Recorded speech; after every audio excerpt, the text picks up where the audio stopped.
How doth the city sit solitary, full of people? Is she become as a widow, she great among the nations, princess among the provinces, is she become tributary?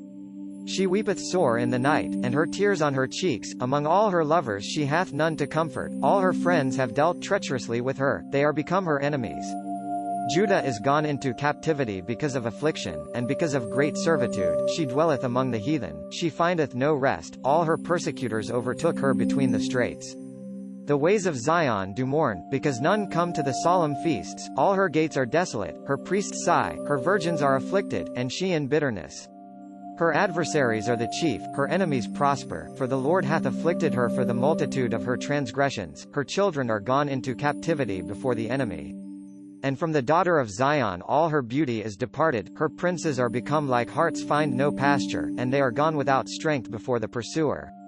Jerusalem remembered in the days of her affliction and of her miseries all her pleasant things that she had in the days of old, when her people fell into the hand of the enemy, and none did help her. The adversaries saw her, did mock at her sabbaths. Jerusalem hath grievously sinned, therefore she is removed. All that honored her despise her, because they have seen her nakedness, yea, she sigheth, and turneth backward.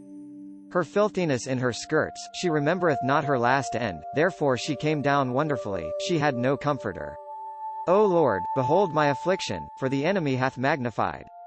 The adversary hath spread out his hand upon all her pleasant things, for she hath seen the heathen entered into her sanctuary, whom thou didst command they should not enter into thy congregation. All her people sigh, they seek bread, they have given their pleasant things for meat to relieve the soul. See, O Lord, and consider, for I am become vile. Nothing to you, all ye that pass by? Behold, and see if there be any sorrow like unto my sorrow, which is done unto me, wherewith the Lord hath afflicted in the day of his fierce anger. From above hath he sent fire into my bones, and it prevaileth against them. He hath spread a net for my feet, he hath turned me back, he hath made me desolate faint all the day. The yoke of my transgressions is bound by his hand, they are wreathed, come up upon my neck. He hath made my strength to fall, the Lord hath delivered me into hands, I am not able to rise up.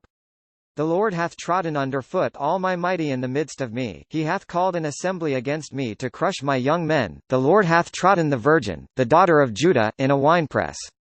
For these I weep, mine eye runneth down with water, because the comforter that should relieve my soul is far from me. My children are desolate, because the enemy prevailed. Zion spreadeth forth her hands, none to comfort her. The Lord hath commanded concerning Jacob, his adversaries round about him. Jerusalem is as a menstruous woman among them. The Lord is righteous, for I have rebelled against his commandment. Hear, I pray you, all people, and behold my sorrow, my virgins and my young men are gone into captivity. I called for my lovers, they deceived me, my priests and mine elders gave up the ghost in the city, while they sought their meat to relieve their souls. Behold, O Lord, for I in distress, my bowels are troubled, mine heart is turned within me, for I have grievously rebelled. Abroad the sword bereaveth, at home is death. They have heard that I sigh, none to comfort me. All mine enemies have heard of my trouble, they are glad that thou hast done. Thou wilt bring the day thou hast called, and they shall be like unto me. Let all their wickedness come before thee, and do unto them, as thou hast done unto me for all my transgressions, for my sighs many, and my heart faint. This content was provided by angelotricarico.com. Subscribe to the channel for more stories.